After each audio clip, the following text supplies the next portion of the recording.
ازيكم يا حبايبنا عاملين ايه؟ يا رب تكونوا بخير وبأحسن حال. فيديو النهارده حبايبي، انا كنت كل يوم ادخل المطبخ اجهز معاكم الغداء والروتين في البيت، بس النهارده طبعا هجهز معاكم الفطار لاول مره. انا على طول كنت كل فيديو اجهز الغداء، عمري ما جهزت فطار معاكم على القناه. بس قبل ما ابدا الفيديو حابه اقول لكم اللي مش مشترك في القناه واول مره يشوف فيديو لينا يشترك، واللي يشترك جديد يفعل زر الجرس عشان يوصلكم كل جديد. واهم حاجه تختاروا اختيار الكل عشان كل ما انزل فيديو يوصل لكم، عشان في ناس اما تقول لي احنا مشتركين في القناه و... والفيديوهات اللي انت ما تنزليها مش هم تظهر عندي.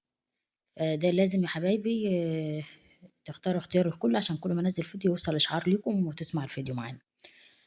آه، اشكر كل حبايبي اللي بيكتبوا لي تعليق حلو و... واللي موجودين معايا دايما. طبعا الشكر كله ليكم.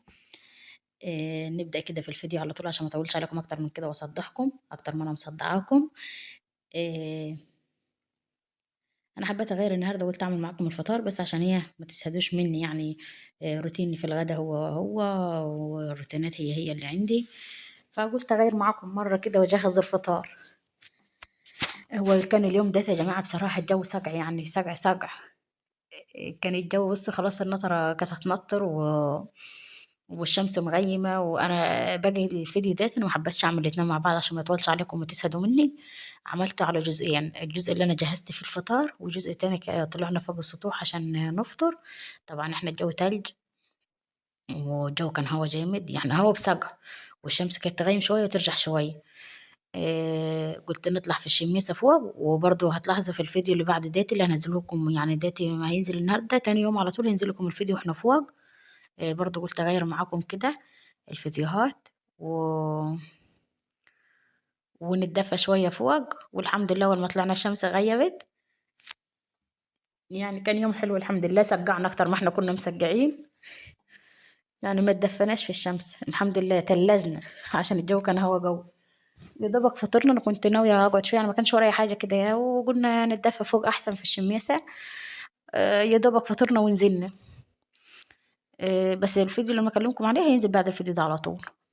يومنا كده بدأ، كنا احنا لسه صاحيين، يا دوبك فطرت الطيور وقلت خلاص يعني فطرنا الطيور ندخل نفطر العيل. دخلت كده على المطبخ، بصراحة يعني كان الحوض نظيف وما كانش عندي حاجة. وكنت عندي الطعمية والفول أنا عاملاهم في الفيديو اللي قبل ده على طول، من يعني قبلها بيوم، فكنت عاملة حساب ومخلية إيه حبة طعمية وحبة فول كده في التلاجة العادية قبل ما أكيس الأكياس اللي أنا وريتها لكم في الفيديو اللي قبل ده.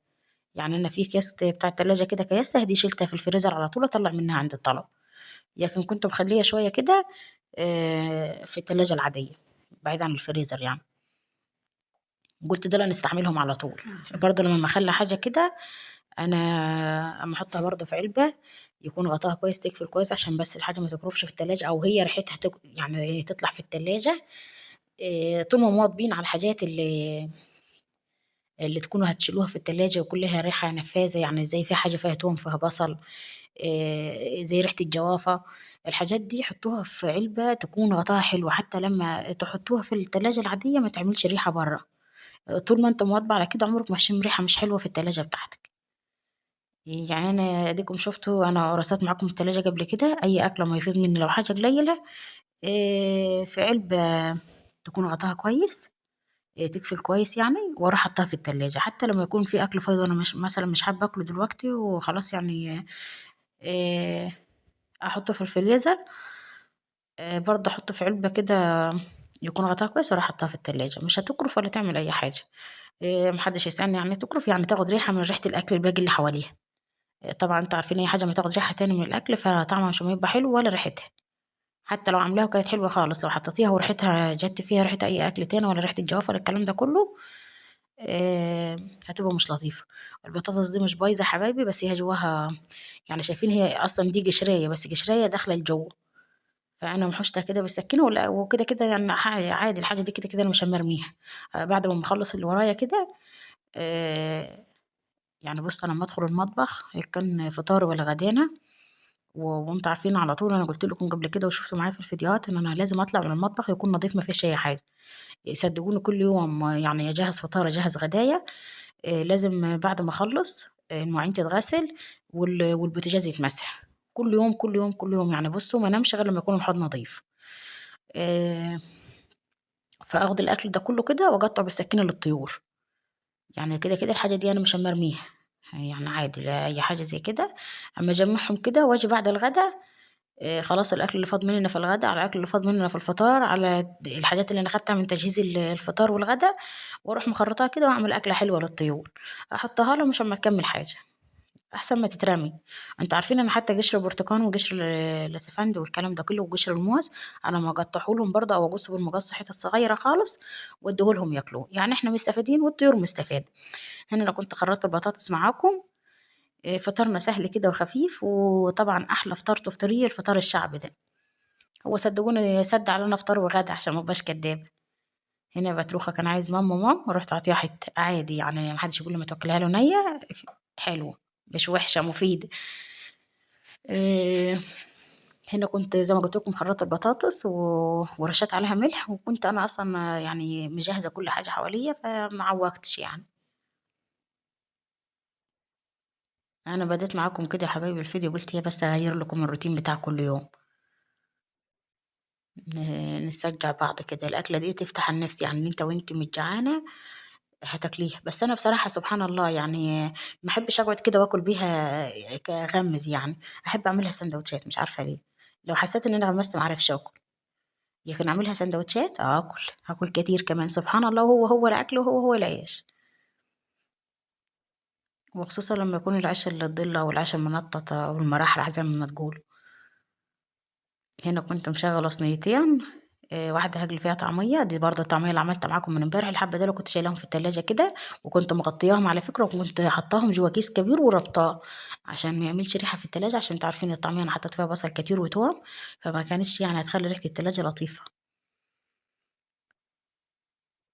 بس هنا ولحت على الصينية دياتي كنت هاجل فيها البطاطس، والصينية التانية كنت هعمل فيها الطعمية. قلت بس عشان ننجز يعني الوقت. وبرضه اما اعمل حاجة يعني احط شوية بطاطس كده، وبعد كده ارجع اعمل حاجة تانية على الحوض، واجي تاني اطلع مثلا شوية واروح حاطة تاني وغيره، سواء كانت البطاطس او الطعمية، واروح على الحوض تاني اعمل حاجة اكمل باقي الفطار. إيه، اغسل طبقيا كده يعني. ولج الحظ في الوقت ده، وانا مجهز الفطار، جاني مشوار كده برا.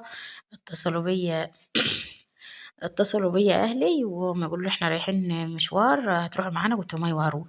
طب استنوني يا جماعه ده انا ما اعمل فيديو. احنا تاخرنا. طب يا جماعه ما ينفعش طب استنى اكمل باقي الفيديو مش هينفع اسيبه. خلاص كملوا باقي الفيديو. طب ماشي هتاخدي قد ايه في الوقت؟ ساعه يا جماعه. طيب لا ساعه كتير. قلت لهم لا هي ساعه بالظبط وابقى عندكم. الساعه عجر الساعه ونص حتى كنت لسه ما لبستش. فجي بعد كده كنت فوق قاعده ما اصور لكم. بعد ما خلصت الفيديو ده قلت لا ما انا هكمل الفيديو مش معقوله بعد تعب ده كله مش هكمله. طلعت كل شويه يرن علي خلصتي؟ اقول لهم 10 دقايق ربع ساعه. بس الحمد لله يعني برضه رحنا على اخر وقت والحمد لله المشوار اتقضى نشكر ربنا يعني. ونزلنا عاد يعني نزلنا مركز تاني بعد عننا يعني. احنا في كرة رحنا المركز، بس مش المركز اللي هو المركز لا يكفينا شر.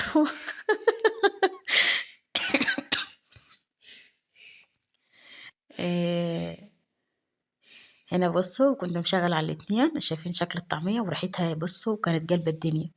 هنا الأخ توخة اللي هو بتروكة بترك يعني، يجي كل شوية يجيني بالطبق بتاع ماما ماما بيبتي ماما شبع طعمية. أنا كنت برضه أوريكم في الفيديو اللي بعد ده كان لما ياكل طعمية بس، رغم هو كان شبع يعني. كان بره بيلعب مع اخواته. ويجيني قلت لهم عبال ما اجهز الفطار لعب اخوكم شويه عبال ما انا اخلص. كانوا يلعبوا ياخدوه يلعب وهو يسيبهم ويجيني بالطبق بتاعه ياخد طعمية ويطلع. آه، هنا كنت مشغلة الاتنين زي ما قلت لكم. هنخلص تجهيز الفطار كده وبعد كده على فكرة أنا مدبلج لكم الفيديو دلوقتي. دلوقتي الساعة 1 بالليل. أنا يعني أحيانا نمت وصلت شوية لما أحس إن باتريك هيصحى جنبي. و أنا زي ما قلت لكم أنا أصلا كنت يعني بعد ما رحنا مشوار ديتي روحت على بيت أبوي لأن كنت سايبة العيال عنده. فروحت هناك عاد يعني عندهم، وبعد كده عبد ما تعشينا عاد وقعدنا شوية، جينا متأخرين أصلا. يعني هم أصلا قريبين عليا 10 دقايق بين بيته وبيتهم. 10 دقايق بالظبط يعني مش أكتر. فعشان كده لما أقعد براحتي وأروح براحتي عادي. وغير كده عادي يعني اخواتي يمشوا معايا، أبويا يوصلني، اخواتي يوصلوني. يعني الدنيا أمان برضو. غير كده الناس سهرانة يعني مفيش حد شارع مش يبقى فاضي الحمد لله. فخدت القعدة عندهم، عشان كده أول مرة دبلجيكم الفيديو في وقت متأخر. أنا على طول كنت أما أعمله بالنهار وأسيبه يحمل، وفي الصبح يعني أرفع الفيديو كده. بس بصراحة النهاردة عشان كنت برا البيت فما قدرتش إن أنا أدبلجه بدري. أنا ما أقول لكم القصة دي كلها ليه وأصدحكم معايا، أما أقول لكم بس في صوتي أحيانا أوطيه بس عشان لو الواد صحي جنبي. هنا كنت عملت شوية طعمية أقراص صغيرة كده. بس بصراحة أكتر حاجة ما يفضلوا سبحان الله هي العجينة، وهو الشكل وهو الطعم، بس سبحان الله ما يحبها صوابع أكتر. هنا كنت خلصت قلي الطعمية كله، عملت الكمية كلها اللي معايا بالمرة، لأن هم أصلا خلصوا نص وهي ما تتقلي. كل شوية يا ماما أنت فاتحة الكاميرا، هقول لهم لا يا ماما موقفة التصوير، يعني مش هصور كله مرة واحدة عشان الفيديو ما يطولش. إيه، موقف التصوير يا ماما. إيه، يدخل ياخد طعمية ويطلع، وهكذا. هنا كنت خلصت الطعمية وخلصت البطاطس واديني مجلي في الباذنجان، دي احلى اكله تاكلوها. وكنت كمان عملت معاكم الفول. انا عامله الفول وكنت مخليه حبه كده في حله صغيره. يا دوبك حطيت عليهم شويه ميه بس عشان كانوا تخان قوي، زي ما انا وريتكم كده، يعني تكسريهم انت بشويه ميه عادي وانت ما تسوي. هنا كنت احط الفلفل. كده كنت خلصت الطعميه والبطاطس والباذنجان. ودينا ما نقلي الفلفل احلى اكله، يعني هو الفلفلات اصلا والبطاطسات احلى اكله بالنسبه لي سندوتشات، وخصوصا لما يكون الفلفل زاف. اللي وصل معايا يا حبايبي لحد هنا ما ينساش اللايك والاشتراك لو مش مشتركين. كنت عامله شويه الفول، حطيت لهم انا بصراحه مش بحب الفول على طماطم وفلفل والكلام ده، انا احب اكله كده كانك واكلاه بره في مطعم ولا عربيه فول ولا الكلام ده كله. هنا كان برضو الفلفل خلص خلاص. حطيت يا دوبك على الفول حته شطه صغيره نص معلقه كده، وعصره ليمونه وحياجه المظبوط في الملح، واحلى فول تكليم. والله احلى من بتاع مره 100 مره. هنا برضو الباذنجان والفلفل انا بعد ما مجليهم ارش عليهم شويه ملح كده وعصره ليمونه، احلى اكل تاكليه. هنا برضو عشان قلت العيال لو حابين مش حابين الاكل ده مثلا بس فعملت بيض معاه. بصراحه انا كنت جبنه وكده والكلام ده كله، بس قالوا لي لا احنا عايزين الاكله دي. انا بصراحه عندي العيال يحبوها اكتر يعني.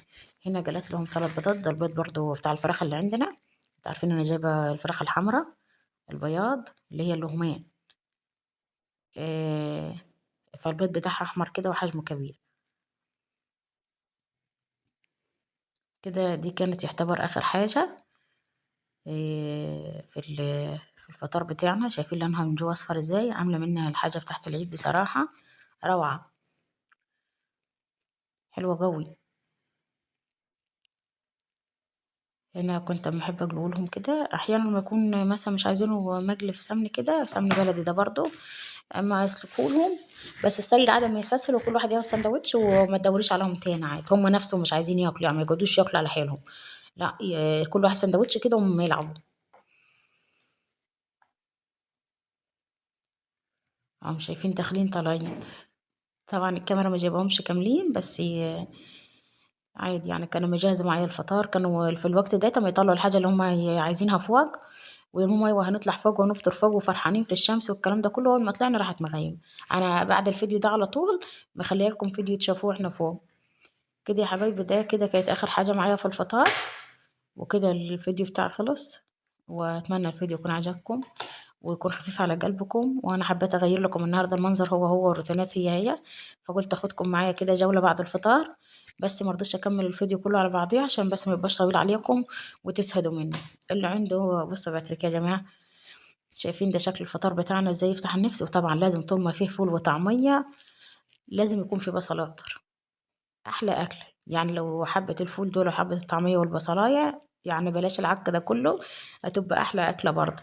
شايفين شكل الفول اللي انا عاملاه؟ يا دوبك رشة زيت صغيرة، معلقة زيت ورشة ليمون وحتة ملح بس. شايفين إن يعني الحروف ضايعة عندي. كده يا حبايبي دلوقتي اقدر اقول لكم سلام، وتنسوش الاشتراك وما تنسوش اللايك. يا رب يكون الفيديو عجبكم، ويكون شكل الاكل كده يفتح النفس. قوموا استرجعوا واعملوا افطار